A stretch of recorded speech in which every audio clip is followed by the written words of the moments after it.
안녕하세요. 저는 명절의 시댁을 완전히 엎어버린 40대 며느리입니다. 전 가족이라는 말 한마디에 묶여 오랫동안 숨도 제대로 쉬지 못하고 지냈습니다. 다행히 남편이 참 괜찮은 사람이었지만 그 사람의 가족까지 괜찮을 거라 믿은 게 가장 큰 착각이었죠. 언제나 시댁의 차가운 말과 따가운 시선, 그리고 끝없는 비교 속에서 전 늘 투명인간처럼 숨을 죽여야 했습니다. 그런데 정말 통쾌하게도 이제 제 앞에서 고개를 숙이는 사람들은 다름 아닌 시댁 식구들이랍니다. 한때 절 몸쪽만도 못한 사람으로 여기던 시모가 제 앞에서 미안하다는 말까지 하시더라고요.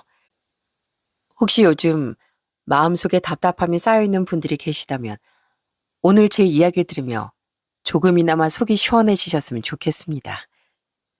우선 전 아주 깡시골에서 태어나 19살 때까지 촌에만 살던 사람입니다. 저희 부모님은 농사를 지으셨는데 특히 저희 아버진 마을에서 오랫동안 이장을 맡으셨어요. 워낙 좁은 동네라 마을 이장님이 해야 할 역할이 특히나 많았는데요. 아버진 귀찮은 내색 한 번 없이 마을의 대소살 책임지며 동네 어르신들까지 살뜰히 챙기셨답니다. 아무래도 시골 동네라 젊은 사람들보다 어르신들이 대부분이었거든요. 이장님, 나 좀 도와줘야겠수. 우리 집 마당에 솥단지 좀 안으로 들일까 하는데 내가 무거워서 들 수가 있어야지. 그래요? 아유, 잘 부탁하셨어요. 그런 거 잘못 드시면 어르신 허리 다치세요. 제가 가서 옮겨드릴 테니까 기다려보세요. 그러다 어느 날은 혼자 사시던 할머니 한 분이 마당에 쓰러지신 적이 있었어요. 그때도 아버진 제일 먼저 할머니를 들쳐업고 병원으로 급히 달려가셨습니다. 아버지 빠른 대처 덕분에 할머니는 생명을 구하셨죠. 그때 뒤늦게 병원에 달려온 할머님 자제분들이 아버지께 감사하다며 어찌나 고마워하던지요. 이장님, 정말 감사드립니다. 이장님 안 계셨다면 저희 어머니 정말 큰일 치르실 뻔했어요. 저희 가족에겐 생명의 은인이세요. 이 감사함을 어떻게 갚아야 할지 모르겠네요. 아유, 별 말씀을요. 이럴 때 나서라고 있는 게 이장인데요, 뭘. 할머니 무사하시면 그걸로 충분합니다. 이뿐만 아니라 마을에 비가 오나 눈이 오나 항상 먼저 달려나가 꾸준히 일을 하는 것도 바로 아버지셨습니다. 이장님, 비가 너무 많이 와서 저 밑에 개울가가 넘칠 것 같아요. 가서 한번 봐주셔야 할 것 같아요. 이장님, 간밤에 눈이 엄청 왔더니 길이 다 얼어서 할머니들 걷지도 못하고 난리예요. 마을 돌면서 연탄재라도 좀 뿌려야겠는데요. 하지만 아버지 이런 활약이 언제나 환영받는 건 아니었습니다. 가끔은 아버지를 시기 질투해서 불만을 터뜨리는 사람들도 있었거든요. 저 정말로 서운하네요, 이장님. 보니까 윗동네 사람들 가을 거진 다 도와주셨다면서 우리 집은 왜 들여다보지도 않아요? 왜 우리 집만 무시하냐고요? 아휴, 그거야 내가 혼자 사시는 어르신들 도운 거지. 내가 몸이 10개도 아니고 어떻게 모든 집마다 들러서 일을 돕겠나. 가끔은 정말 마을 이장님을 대놓고 마을의 머슴 정도로 생각하는 사람들도 있는 것 같더라고요. 처음에 아버지도 그냥 흘려버리는 것 같았지만 자꾸 그런 말을 들으니 내심 상처받으시더라고요. 내가 누굴 위해서 이 고생을 하는지 모르겠다. 동네 사람 중에 누구 하나 나 고생한다고 알아주지도 않고 그냥 다들 공짜 모습 하나 두고 쓰는 것 같아. 아니에요, 아버지. 다들 아버지께 얼마나 고마워하시는데요. 요즘 세상에 아버지 같은 사람 몇이나 있겠어요. 전 항상 아버지가 슈퍼맨 같아서 멋지다고 생각하는데요. 하지만 마음이 단단히 상한 아버진 한동안 몹시 우울해하셨습니다. 그러던 어느 날 군청에서 갑자기 전화가 걸려왔어요. 다름 아닌 아버지가 마을 사람들 대표로 표창장을 받게 되었다는 소식이었죠. 마을 어르신들이 군청에 갈 때마다 어찌나 아버지 칭찬을 했던지 군청 직원들도 궁금해할 정도였다고 합니다. 우리 마을 이장님 덕분에 다들 얼마나 편하게 사는 줄 몰라요. 굳은 일 이장님이 다 나서서 해결해 주니까 우리 동네 해결사가 따로 없다니까요. 아이고, 그런 분이 또 없지요. 이장님 우리 마을 복이에요, 복. 그로부터 며칠 뒤 아버진 평소에 잘 입지 않던 정장까지 입고 군청 강당 단상 위에 섰습니다. 떨리는 손으로 상장을 받으며 어색하게 웃던 아버지 얼굴이 아직도 생각나네요. 내가 헛산 건 아닌가 봐. 칭찬받고 싶어서 일한 건 아니지만 그래도 기분이 참 좋네. 다시 기운을 차린 아버진 그 뒤로도 열정적으로 마을 구석구석을 챙기셨습니다. 비가 오면 가장 먼저 현장에 나가고 노인정 전등이라도 나갔다는 소식이 들리면 누구보다 빨리 달려가셨어요. 이장님, 아유, 벌써 오셨어요? 아이고, 내가 안 오면 누가 오겠어요. 자, 어디 보자. 어디 전등이 나갔을꼬. 아버진 그 뒤로도 어디서든 나타나는 든든하고 멋진 이장님으로 일하셨답니다. 이런 아버지 덕분에 저도 마을 어르신들께 예쁨을 많이 받았어요. 제가 이장님 딸인 걸 알면 제 손에 사탕이라도 하나 더 주고 싶어 하셨습니다.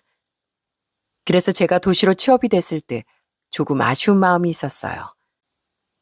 동생아, 네가 아버지 어머니 곁을 잘 지켜야 돼. 아버지 너무 무리하시지 않게 옆에서 꼭 잘 살피고 엄마도 자꾸 떼학볕에 나가서 일하시는데 그러지 말라고 꼭 말씀드려. 아휴, 알겠어 누나. 누나 걱정도 참 많아. 누나야말로 올라가서 나쁜 사람 만나지 말고 잘 지내. 전화 자주자주 하고. 전 대학을 졸업하고 한 중소기업의 총무팀에서 일하게 됐습니다. 총무팀 일이 회사의 안살림을 담당하는 중요한 부서인데 잘 모르는 사람들은 그냥 격리 아니야? 이러면 은근히 무시하기도 하더라고요. 가끔은 누군가 그렇게 말하면 답답하기도 하고 또 억울한 마음도 들었습니다. 그래도 제 업무에 만족하며 열심히 회사에 다녔어요. 그러다 지인의 소개로 지금의 남편을 만나게 됐습니다. 처음엔 제가 감히 이런 사람과 만나도 되나 싶더라고요. 왜냐면 남편 직업이 무려 5급 공무원이었으니까요. 5급 공무원이라면 국가직 공무원 중에서도 경쟁이 치열하고 시험 과정도 까다롭다고 들었습니다. 고시 난이도도 국내 최고 수준이라고 하고요. 그러니 제가 늘 부족하다는 생각을 지울 수가 없었습니다. 그런데 남편은 한 번도 절 낮게 본 적이 없었어요. 난 당신이 좋아서 결혼하고 싶다는데 직업이 뭐가 중요해. 그리고 당신 직업이 뭐가 어때서. 난 오히려 당신이 더 내게 과분한 사람이라고 생각해.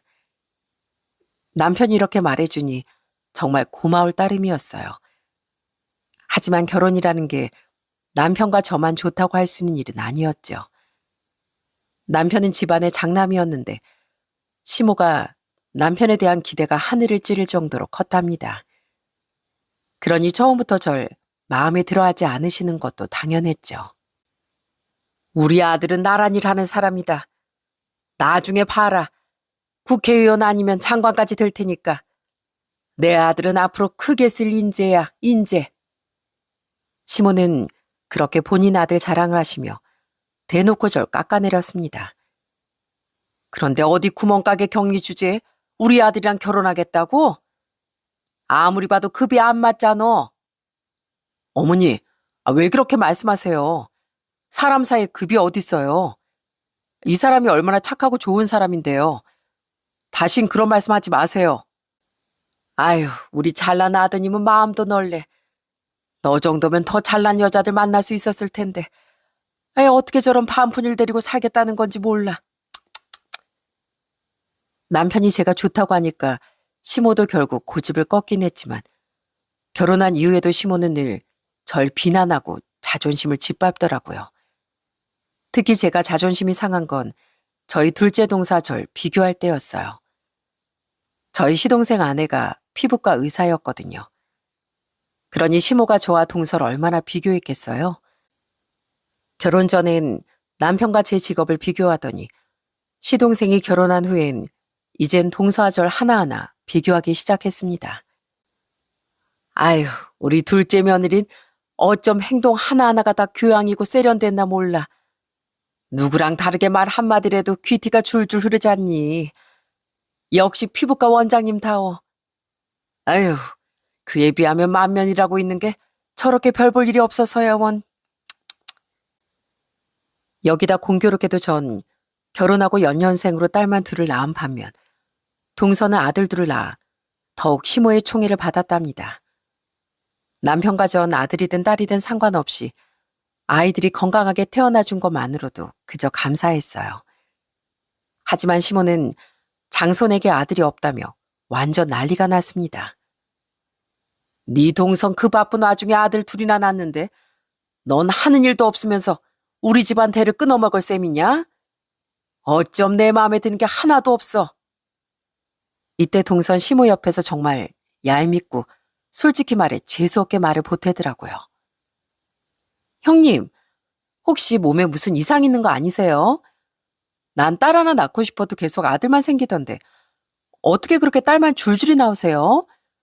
비법 좀 알려주세요. 저희 동선 시모를 등에 업고 아주 세상 얄밉게 행동하곤 했습니다. 가만히 있으면 중간이라도 갔을 텐데 어쩔 때 보면 시모보다 동서가 더 얄밉더라고요. 형님은 시간 많아서 좋으시겠어요. 사람들은 의사가 제일 좋은 직업인 줄 아는데 바쁘기만 하고 별로예요. 형님같이 탱자탱자 놀 시간도 있고 어렵지도 않은 업무만 매일 보는 게 더 좋은 거잖아요. 그죠? 동선 해맑게 웃으며 제게 막말을 해댔습니다. 다행히 남편과 시동생이 중재를 좀 해줘서 참고 살긴 했지만 두 사람이 아니었으면 제 결혼 생활까지 위태로웠을 거예요. 재수 씨, 그렇게 의사 직업이 별로면 때려치워요. 뭐하러 미련하게 힘든 일을 하고 있어요. 그게 더 바보 같은 거 아니에요? 요즘 다들 인생 즐기면서 사는데 너무 일만 하는 것도 좀 미련해 보여요. 네? 아, 아니 말이 그렇다는 거죠. 의사랑 격리랑 비교가 되겠어요? 전 제 직업 좋아요. 의사 일을 뭐 아무나 하겠어요? 재수 씨가 그렇게 훌륭한 의사면 집안일도 더 잘하겠네요. 그 똑똑한 머리로 어디 얼마나 일 잘하는지 한번 볼까요? 남편은 동서가 얄밉게 말할 때마다 속 시원하게 받아치며 동서에게 일까지 시키더라고요. 그러니 동서도 남편 앞에선 아무 말 못하고 저와 둘이 있거나 시모와 있을 때만 얄밉게 굴더라고요. 저희 시동생은 남편 못지않게 착하고 성실한 편이라 일도 열심히 하고 말도 점잖고 예의 바른 사람이었습니다. 그래서 종종 동서 앞에서 제 편을 들어줬어요. 당신 형수님한테 잘 좀 해드려. 당신 병원 일 바쁘다고 형수님이 집안일 거의 도맡아 하시잖아. 형수님도 혼자 고생하지 마시고 이 사람이나 저한테 시킬 거 있으면 말씀해 주세요. 전 저렇게 착한 시동생이 왜 동서와 사는지 궁금할 지경이었답니다. 솔직히 동서 직업이 좋긴 하지만 직업 빼면 그렇게 좋은 사람 같지도 않았거든요. 게다가 시동생도 자꾸 제 편을 드니 동서는 점점 더 교묘하게 머리를 쓰기 시작했습니다. 겉으론 웃으면서도 속으론 어떻게든 절 곤란하게 만들려는 눈치였죠. 형님, 저 좀 도와주실래요? 아우, 전 형님에 비해 손재주가 없나 봐요. 전 하나 붙이는 것도 왜 이렇게 어려운지 모르겠네요. 전 어머니께 한참 더 배워야겠어요. 그죠, 어머님? 그래. 넌 어쩜 말도 그렇게 예쁘게 하니. 음식은 첫째 네가 하고 둘째 너 나하고 커피나 한 잔 내려 마시자. 시모와 동선 아주 짝짝꿍이 잘 맞아 절 골려 먹는데 찰떡 호흡이더라고요. 우리 둘째는 손에 물 안 묻히게 해야지. 병원 일도 바쁜데 이런 일까지 하지 말거라. 어머님, 형님이 워낙 솜씨가 좋으시잖아요. 전 어차피 해도 어머님 입맛에 안 맞을 거예요. 가끔은 저도 참다 못 참는 날엔 두 사람에게 돌직구를 날리기도 했네요. 어머님은 동서에게 항상 똑똑하다 야무지다 하시면서 음식 솜씨 영 못 믿으시겠나 봐요. 하긴 동서가 뭐 하나 잘하는 걸 못 보긴 했네요. 결혼한 지 몇 년째인데 아직 전도 못 붙여서 어디다 쓰겠어요. 저도 참 걱정이 많네요. 제가 이렇게 나오면 두 사람은 절 노려보며 둘이 또 속닥거리곤 하더라고요. 매번 시모와 동서와 기싸움을 하며 지내다 보니 결혼한 지도 어느덧 5년이 흘렀습니다. 그의 추석을 앞둔 어느 날, 전 친정에서 다급한 전화를 받았어요. 남이야, 엄마다. 아휴, 네 아버지 병원에 입원하셨다. 저번부터 허리가 아프다고 하더니 기어코 디스크가 터졌댄다. 병원에 며칠 입원해서 수술까지 받아야 할 것 같아.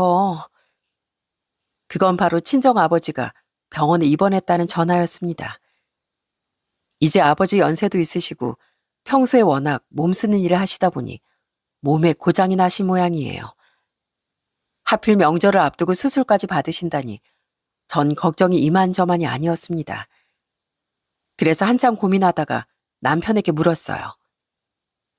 여보, 우리 아버지 소식 들었지?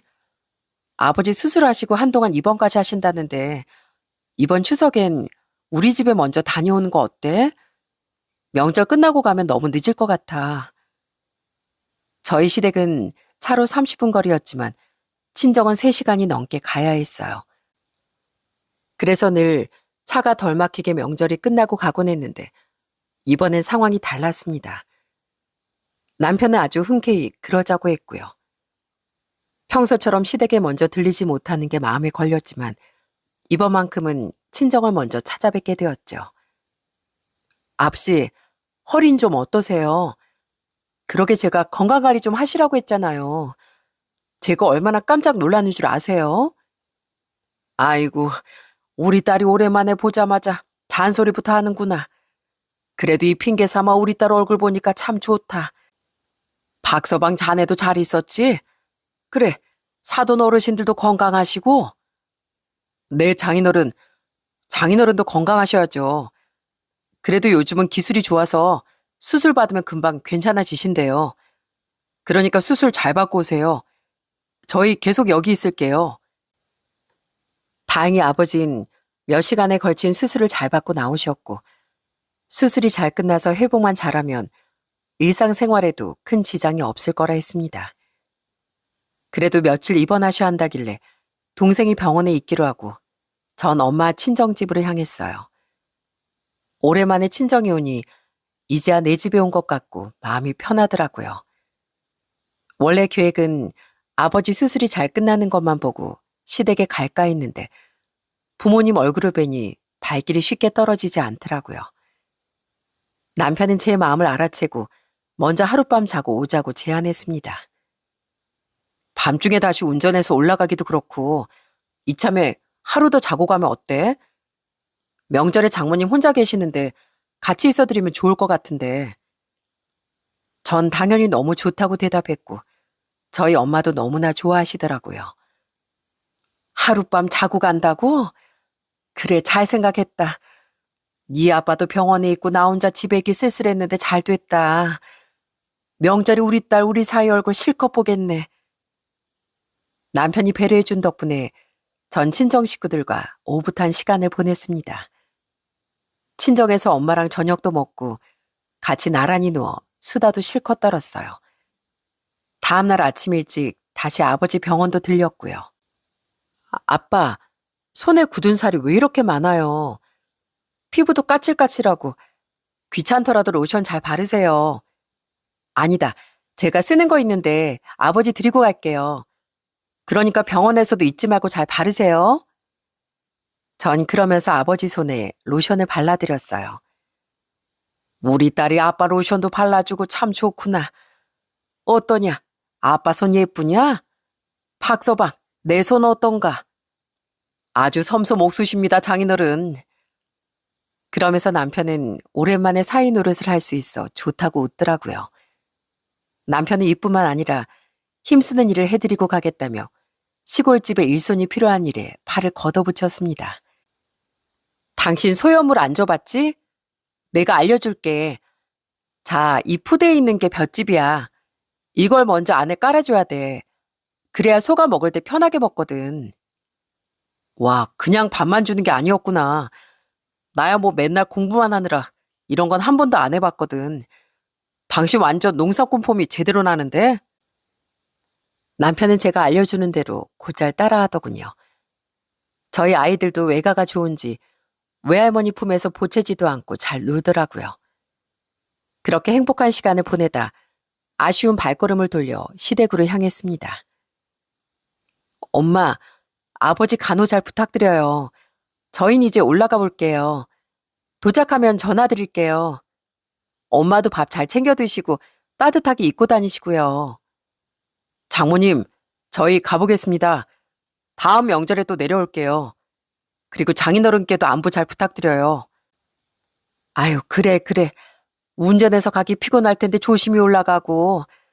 이건 반찬 조금 담았는데 가서 냉장고에 넣어두고 먹어. 우리 손주들 내년 설에 할미랑 또 만나자. 엄만 저희가 멀리 사라질 때까지 한참을 손을 흔들며 서 계셨습니다. 저흰 한참을 달려 집에 반차만 넣어두고 곧바로 시댁으로 향했어요. 시댁에 도착하니 거실엔 이미 시부모님, 시동생, 동서, 시누이까지 다 모여있더라고요. 어머님, 저희 왔어요. 서두른다고 서둘렀는데도 차가 너무 많이 막혔어요. 저는 조금 죄송스러운 마음도 있어 일부러 더 밝게 인사했습니다. 시모는 제 인사는 받아주지 않고 그 자리에서 절 노려보고 있더라고요. 그런데 그때 시모가 갑자기 상회에 있던 뜨거운 동태전을 하나 집더니 그걸 갑자기 제 얼굴에 던지는 게 아니겠어요? 저는 깜짝 놀라 눈을 질끈 감았습니다. 시모가 던진 기름이 잔뜩 묻은 동태전은 제 볼을 스치며 바닥으로 떨어졌고요. 그 순간 시댁은 쥐죽은 듯이 조용해졌어요. 시모는 여전히 씩씩거리며 제게 소리치시더군요. 야, 너 누가 그 친정 먼저 가래? 맏며느리가 어디 예의 없게 친정부터 가? 여자가 시집을 왔으면 시댁부터 챙겨야지. 하여튼 싹수가 노란 것 좀 봐. 아유, 청것이라 그런지 도무지 순서라는 거 몰라. 저는 시모의 행동에 너무 큰 충격을 받아 그 자리에서 얼음이 돼버렸습니다. 옆에 있던 동선 분위기 파악도 못하고 나불나불 떠들더라고요. 그러게요, 어머님. 저도 이렇게 시댁 먼저 왔잖아요. 형님이 머리에 든 게 없어서 그래요. 이해하세요. 이래서 형님이 욕을 먹는다니까요. 형님, 제발 예의 좀 차리세요. 저는 어떻게 반응해야 할지 혼란스러워 조용히 얼굴에 묻은 기름을 닦아냈습니다. 동선 본인이 불난데 부채질하는 걸 아는지 모르는지 시모를 말리는 신용을 하며 오히려 화를 부추기더라고요. 아, 어머님이 참으세요. 형님이 저러는 거 어디 하루 이틀이에요? 형님, 어머님께 제가 잘 말씀드릴 테니까 부엌에 가서 밀린 설거지부터 하세요. 그때 다시 또 누군가 분노한 목소리로 소리쳤습니다. 그건 바로 제 남편이었어요. 남편은 얼굴까지 새빨개져선 자리에서 벌떡 일어나 크게 화를 냈습니다. 재수 씨, 지금 뭐라고 했어요? 제 아내한테 뭐라고 했냐고요? 머리에 든 게 없다니? 좀 배웠다는 사람이 그게 무슨 말버릇입니까? 재수 씨는 얼마나 예의가 있길래 사람 앞에 두고 그런 말을 하냐고요? 남편은 그러더니 그대로 시동생에게로 다가가 퍽 소리가 날 정도로 세게 시동생의 정강이를 걷어차버렸습니다. 야, 내가 네 마누라 똑바로 교육시키라고 했지? 자꾸 저 따위로 막말하게 둘래? 한 번만 더 위아래 구분 못하고 네 형수한테 함부로 하면 그때 내가 가만 안 있겠다고 했지? 형, 내 말 좀 들어봐. 나도 몇 번이나 그러지 말라고 했지. 나도 이건 아니다 싶어서 말리려고 했다고. 내가 분명히 그러지 말라고 했잖아, 여보. 시동생은 남편의 눈치를 엄청 보며 걷어차인 다리가 아픈 듯 연신 맞은 부위를 문질렀습니다. 곧이어 시동생은 놀란 듯 눈을 동그랗게 뜨고 서 있던 동서에게 따끔하게 말했어요. 여보, 내가 형수님한테 그런 말 하지 말라고 몇 번이나 말했잖아. 당신이 그런 식으로 굴면 형하고 나 사이 안 좋아진다고 경고했지. 우리 형 무서운 사람이라고 그렇게 말했는데 대체 왜 그러는 거야? 나 고등학교 때까지 형한테 맞고 자랐다고 얘기한 거 잊었어? 내가 세상에서 제일 무서워하는 사람이 바로 우리 형이야. 평소에 남편하고 시동생은 사이가 좋은 편이었지만 남편이 언제나 옳은 말만 하고 매사에 정확한 사람이라 시동생이 그런 형을 무서워했던 모양이에요. 사실 시동생이 어릴 때 말썽을 좀 부리기도 해서 형인 남편이 훈계도 많이 했다고 하고요. 남편 덕분에 정신을 차린 시동생은 그때부터 남편을 인생의 롤모델로 삼고 잘 따랐다고 합니다. 그래서 명절에 이 사달이 났을 때도 남편이 엄청 화가 난 걸 알고 바로 꼬리를 내린 거죠. 나도 이때까지 네가 재수실 말리겠지 싶어서 두고 보고 있었는데 더는 못 참겠다. 네가 아주 의사 남편이라고, 그리고 네 아내가 병원 한다고 사람 깔보는 거야? 내가 그동안 봐주니까 정신 못 차리고 네 형 우습게 봤지? 아니야 형. 내가 어떻게 형을 우습게 봐. 내가 이렇게 대신 사과할게. 형수님 정말 죄송합니다. 제가 이 사람을 말리지 못한 제 잘못이에요. 시동생은 손까지 벌벌 떠며 제게 연신 사과를 하더군요. 그러자 동서가 갑자기 울음을 터뜨렸어요. 어머님 보세요. 제 편은 아무도 없다니까요. 다 이렇게 저만 잘못했다고 하잖아요. 이러니 제가 어머님 아니면 누굴 믿고 살아요. 대체 내가 뭘 잘못했다고 다들 이러는 거예요. 동서가 시모 뒤에 숨어서 울자 시몬 동서를 감싸더니 마치 동서가 억울한 일을 당했다는 듯 호들갑을 떨었어요. 경호야, 네 형은 지 마누라 편 드느라 저런다 쳐도 너라도 네 마누라 편을 들어줘야지. 문제 네 형수가 문제지. 옳은 말만 하는 네 마누라가 왜 문제야? 남편은 동서 편을 드는 시모에게도 더욱 단호하게 말했습니다. 어머니도 제발 그러지 좀 마세요. 제 아내가 대체 뭘 잘못했는데요? 어떻게 사람 얼굴에 음식을 던져요? 재수 씨가 아무리 옆에서 이간질해도 어른인 어머니가 중심을 잡으셔야죠. 제가 이 사람 보기 미안하고 부끄러워서 얼굴을 들고 다닐 수가 없어요. 어머님, 진짜 해도 해도 너무하시네요. 제가 결혼하고 한 번이라도 친정에 먼저 간 적 있나요? 제가 평소엔 시댁에 먼저 오다가 이번에 친정에 간 이유가 있었을 거라 생각 못 하셨어요? 적어도 저에게 왜 친정에 먼저 갔냐고 물어보실 수 있었잖아요. 이유야 뻔하겠지 뭐. 맨날 시댁에 먼저 와서 음식하고 제사 거두는 거 싫었겠지. 아니냐? 시몬 그때까지도 제 탓을 했고 전 울분을 토하며 시모에게 말했습니다. 이번에 친정에 먼저 간 건 저희 아버지가 병원에 입원하셔서 그래요. 제 아버지가 수술까지 받으셨다고요. 그래서 친정에 먼저 간 건데 그게 그렇게 큰 잘못인가요? 어머님 저한테 뭐라고 하셨어요? 청껏들이라 순서를 모른다고요? 그럼 아버지가 입원하셨는데 딸이 병원에도 못 가보나요? 안 그래도 평소에 자주 못 뵈서 자식으로서 딸로서 얼마나 죄송한데 자식이 부모님 건강 챙기는 게 무슨 잘못이에요? 무식한 게 목소리만 커선 뭘 잘했다고 따박따박 큰 소리야? 며느리가 됐으면 시댁이 먼저지. 어디서 감히 친정을 들먹여? 결국 머리끝까지 화가 난 전 시모가 했던 것처럼 옆에 있던 동태전을 손에 쥐어들었어요. 어머님, 저라고 뭐 이런 거 못 던질 것 같아요? 누군 어머님처럼 못할 것 같냐고요. 그러면서 저도 똑같이 동태전을 던져버렸습니다. 하지만 차마 어른이 시모에게 던질 수는 없었고 대신 옆에 있던 동서에게 힘껏 던졌죠. 그때 시모는 제가 동태전을 들자 쫄았는지 잽싸게 옆으로 피해버리시더라고요. 졸지에 동태전을 맞은 동선 수리소리를 지르며 난동을 부렸습니다. 뭐야, 형님, 지금 나한테 던진 거예요? 내가 형님한테 던진 것도 아닌데 나한테 대체 왜 이래요? 너 지금 시애미 앞에서 이게 뭐 하는 짓이야? 어머나, 세상에 말세다 말세야.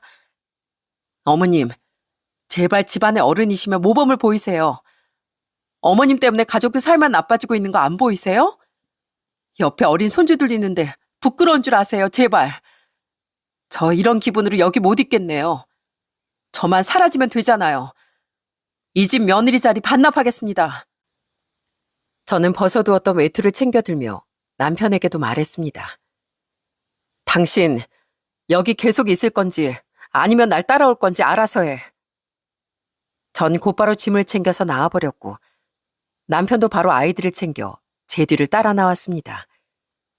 그러면서 남편은 마지막으로 딱 한마디를 남겼어요. 어머니, 언제까지 그러고 사실 거예요? 명절날 식구들 다 싸움 나게 하고 집안 분위기 망치니까 좋으세요? 제발 분란 좀 만들지 마세요. 아주 지긋지긋해요. 야, 그리고 너 박경호, 넌 나중에 나랑 따로 얘기 좀 하자. 정 갑니다. 그리고 재수 씨한테 할 말 진짜 많은데 제가 참습니다. 앞으로 행동 똑바로 하세요. 결국 시댁은 완전히 초토화되고 그제야 시부가 대문 밖으로 따라 나와 저희를 말렸습니다. 어머마, 어디 가는 거야? 성호야, 너까지 정말 왜 이러냐? 네 시모가 뭘 몰라서 그런다. 네가 이해해 줄 수 없겠니? 아이 성호야, 네 엄마 저런 성격인 거 너도 잘 알잖니? 이렇게 가버리면 어떡해? 시부가 이렇게까지 시모 눈치를 보는 건 저희 시댁은 다른 집과 달리 시모가 주도권을 잡고 있었기 때문입니다.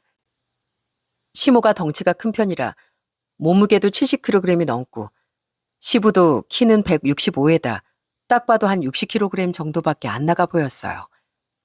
그러니 시모가 잔소리를 해도 아무 대답도 못하고 듣고만 계셨던 겁니다. 어르신들이 연세가 드실수록 이런 집들도 덜어 있는 것 같더라고요. 아무튼 시부가 저희를 못 가게 막아서자 이번엔 시누이가 그런 시부를 말렸습니다. 아빠, 오빠랑 새언니 그냥 가게 둬요. 새언니 마음 많이 상했죠. 내가 다 미안해요. 도대체 엄마랑 둘째 새언니는 왜 저런지 모르겠어요. 하여튼 두 사람이 진상이라니까요. 여기 더 있다간 괜히 마음 상할 일만 늘겠어요. 차라리 집에 가서 푹 쉬어요. 아빠도 집에 들어가서 엄마나 좀 말리세요. 그래도 시누이가 제 편을 들어주는 것 같아 저는 더는 망설이지 않고 집으로 돌아왔습니다. 그리고 그날 이후 2년 넘게 시댁을 찾지 않았어요. 명절에도 제사 때도 시댁 근처엔 얼씬도 하지 않았습니다. 도저히 시모를 볼 자신도 없었고 보고 싶지도 않았으니까요. 대신 친정에만 때 맞춰서 가곤 했죠. 남이야, 너 이번 명절에도 시댁에 안 가고 여기부터 온 거야?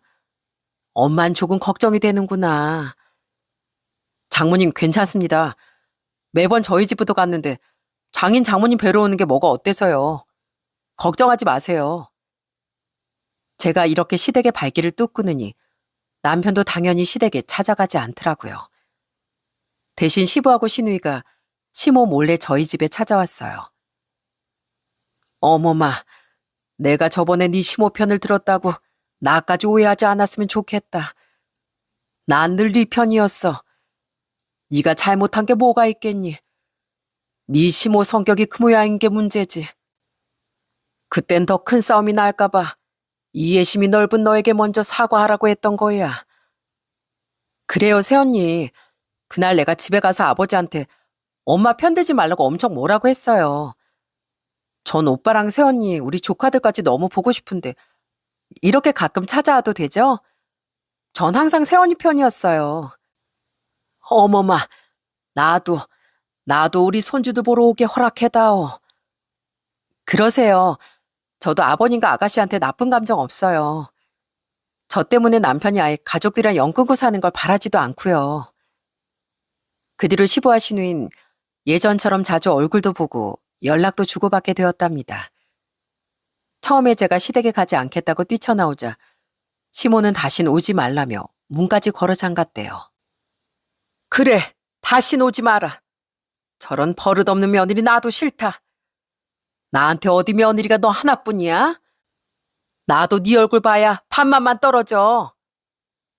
시모가 원하는 대로 시댁과 결혼한 지 3년이 흐른 어느 날 시댁이 송두리째 흔들릴 사건이 터지고 말았습니다. 그건 바로 충격적이게도 동서가 바람이 나서 시동생 몰래 외도를 한 것이었어요. 알고 보니까 동서가 결혼 전에 사귀던 첫사랑하고 어떻게 다시 연락이 닿았고 그 이후 시동생 몰래 바람을 피웠다네요. 시모가 절대적으로 자기 편이라 생각했던 동서가 그것도 아주 세게 뒤통수를 치자 시모는 그 충격으로 그 자리에서 쓰러지고 말았답니다. 그러다 병원 신세까지 지게 됐고요. 내가 걔를 얼마나 아끼고 편을 들었는데 어떻게 내 아들 뒤통수를 치고 바람을 피워? 내가 걔 그럴 줄 알았어. 어쩐지 잘난 척이나 하면서 싹수가 놀았더니만. 동서는 외도 사실이 걸리자 두 아들 남겨두고 집을 나가버렸대요. 뻔뻔하게 미안하다며 아이들을 잘 키워달라는 소리까지 했다네요. 직장일을 하며 혼자 아이들을 키우게 된 시동생은 할 수 없이 아이들을 품에 안고 시댁으로 들어갔습니다. 그때부터 시모는 있는 대로 동서 욕을 하며 아주 난리가 났어요. 그거 내 눈에 띄기만 해봐. 내가 아주 요절을 내버릴 거야. 고얀 거. 아니 인두껍을 쓰고 어떻게 그런 파렴치한 짓을 해. 제가 시댁에 가지 않고 이 모든 사연을 알게 된 건 바로 저희 시동생 때문이에요. 어느 날 한동안 소식이 뜸했던 시동생이 술에 잔뜩 취해 찾아왔거든요. 형수님, 형, 미안합니다. 그 여자가 형수님한테 그렇게 행동할 때부터 진짜가 알아봤어야 했는데. 시동생은 그러면서 동서가 바람 피운 이야기, 시모가 뒷목을 짜고 쓰러진 이야기까지 모두 들려주더라고요. 시모가 더더욱 화를 낸 이유는 졸지에 지칠지 모르고 항상 날뛰는 손자들을 떠맡게 되었기 때문일 겁니다. 시동생이 직장을 관두고 아이만 보고 있을 수는 없으니까요. 내가 이 나이에 이게 무슨 날벼락이냐. 남들처럼 자식들한테 용돈 받아서 벚꽃 구경 다니고 맛있는 거나 먹고 다닐 줄 알았지. 손주들 키우느라 이 고생할 줄은 몰랐어. 내 신세가 왜 이렇게 됐나 몰라. 아휴, 허리도 아파 죽겠고 날개 죽지도 자꾸 결리는데 어떻게 남자애들 둘을 돌봐. 시모는 매일같이 통곡하며 힘들다고 하소연을 했습니다. 손자들 돌보느라 체력이 점점 떨어지면서 허리 통증과 불면증에 시달리기 시작한 거죠. 조카들은 시모가 힘들어하거나 말거나 매일 놀아달라고 매달리더라고요. 할머니, 키즈카페 가요. 가서 방방이 뛰고 놀래요. 할머니도 같이 뛰어요. 할머니, 영어 알려주세요. 할머니 영어 잘해요? 이거 뭐라고 써 있는 거예요? 알려줘요. 네? 이게 뭔데요? 할머니! 조카들은 정말 쉴 틈 없이 심을 괴롭혔습니다. 동선의 큰애가 6살인데 말을 어찌나 잘하던지 아주 귀에 못이 박히게 할머니 불러댄다니까요. 아유, 할미 좀 그만 불러. 너 때문에 할머니 소리만 들어도 아주 머리가 다 울린다. 할머니, 그러면 머리가 울린다가 영어로 뭐예요? 그만 불러. 이건 영어로 뭔데요? 전 시모가 정말 강적을 만났구나 싶더라고요. 솔직히 좀 웃기기도 했고요. 시댁은 애들 장난감으로 난리가 났고 거실 벽엔 애들이 할머니 얼굴을 그렸다며 낙서를 잔뜩 해놨더라고요. 너희 정말 이럴래? 도배한 지 얼마 되지도 않았는데 이거 어떻게 지울 거야? 시동생이 다녀가고 며칠 뒤엔 신우이가 깔깔 웃으며 연락을 해왔더라고요. 새언니, 우리 엄마 요즘 애들한테 제대로 당하고 있나 봐요. 우리 엄마 고생 좀 하시겠네. 그러게 그때 왜 그렇게 둘째 새언니 편을 들었대?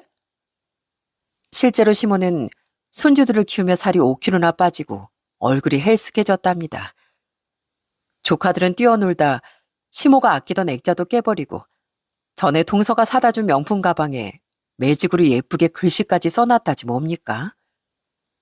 이건 할머니 가방. 건들지 마시오. 시모는 아마 인생 최초로 호되게 참교육을 받았을 겁니다. 그리고 돌아온 그의 추석에 시모에게 전화가 걸려왔어요. 시모는 제가 전화를 받자마자 완전히 저 자세로 울먹거리기까지 하더라고요. 어머마, 내가 미안하다. 내가 사람을 잘못 봤어. 너처럼 착하고 야무진 애를 내가 왜 몰라봤을까? 내가 둘째 고것한테 속은 거야. 난 너밖에 없다. 정말이야. 네가 얼마나 정직하고 바른 애인데 내가 그것에 알랑방게 깜빡 속았지 뭐냐. 누가 뭐래도 나한테 큰 며느리 너뿐이야. 그러니까 제발 우리 집에 좀 와주면 안 되겠니? 내가 정말 잘못했다. 저도 시모를 오래 겪다 보니 목소리만 들으면 시모가 연기라는지 진심으로 사과하는지 아는데 그때 시모는 정말 미안하다며 진심 어린 사과를 하고 있었어요. 시모가 너무너무 힘들어서 못 버티겠다고 하는데 솔직히 저도 아이 둘 키우는 엄마인지라 어쩔 수 없이 마음이 좀 짠해졌어요. 그래서 한참을 고민하다가 3년 만에 추석을 핑계로 다시 시댁을 찾았답니다. 오랜만에 시모 얼굴을 보니 얼굴이 많이 야위었고 양쪽 팔에 조카들 하나씩 매단 채 간신히 버티고 있었어요. 예전에 당당하고 고집스러운 모습은 온데간데 없고 얼굴이 푸석푸석해선 눈 밑엔 짙은 다크서클이 내려앉아 있었고요. 어머마, 정말로 내가 미안하다. 나 생각해주는 며느리 너밖에 없어. 우리 잘 지내볼 순 없겠니? 난 솔직히 말해서 네가 처음에 우리 아들하고 너무 직업적으로도 차이가 있고 그러니까 괜히 그랬던 거야. 지금은 그런 건 아무 필요 없다. 그냥 서로 예의 지키고 자기 할 일 잘하고 그러면 되는 거잖니. 내가 진심으로 미안하다 어머마. 시모는 뒤늦게 후회의 눈물을 흘렸습니다. 이러다 큰며느린 저까지 잃을까봐 몹시 겁이 나신 모양이에요. 그리고 시모가 제게 사과하기까진 남편과 시동생들의 노력도 있었죠. 삼남매는 제게 먼저 사과하라며 시모를 혼내기도 하고 설득도 많이 했었나 봐요. 그래도 시모가 끝까지 사과를 안 한 줄 알았는데 제 앞에서 자존심을 내려놓은 게 조금 놀라웠습니다. 어머님, 저 그때 정말 크게 상처받았어요. 제가 어머니께 크게 잘못한 것도 없고 이때까지 열심히 살아왔는데 제가 그런 취급 받을 이유는 없잖아요. 맞다, 맞아. 네 말이 다 맞아. 내가 그때 왜 그랬는지 모르겠다.